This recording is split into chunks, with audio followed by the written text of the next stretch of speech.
J'ai relu encore une fois Le jasmin des fidèles d'amour de Ruth Behan, un soufi poète, penseur, philosophe, visionnaire iranien. Il est dit dans cet ouvrage que Dieu mène en ce monde les fidèles d'amour, comparables aux fedeli d'amore, les compagnons de Dante, par des degrés qui vont de l'amour humain à l'amour divin, qu'il ne s'agit que d'un seul et même amour. Je vous propose quelques citations.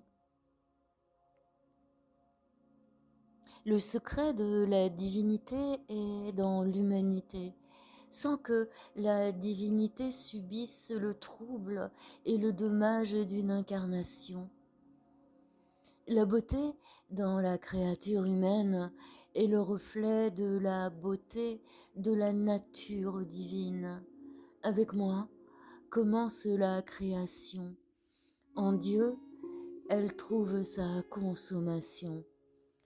Tantôt, c'est l'âme qui est ton symbole, et tantôt, c'est toi qui es le symbole de l'âme.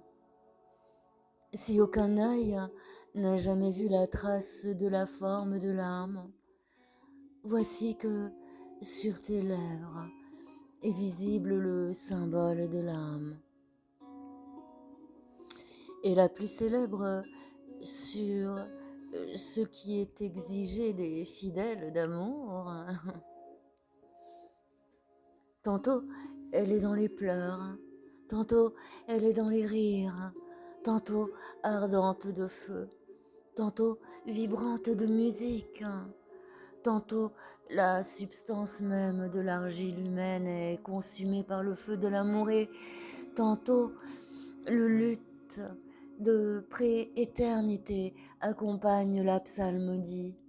Tantôt dans l'ivresse mentale, tantôt dans la lucidité, tantôt aboli à soi-même, tantôt dans l'angoisse, tantôt dans l'exultation, tantôt dans la crainte, tantôt dans l'espoir, tantôt dans la séparation et tantôt dans la réunion. Pas étape où faire halte quand elle est séparée, pas même de séjour à demeure lors de la réunion. Voilà ce qui est exigé d'un fidèle d'amour que Dieu mène en ce monde par les degrés de l'amour à l'ascension de l'amour divin. Parce que dans les jardins de l'amour, il ne s'agit que d'un seul et même amour. Et parce que c'est dans le livre de l'amour humain qu'il faut apprendre à lire la règle de l'amour divin. C'est beau, n'est-ce pas?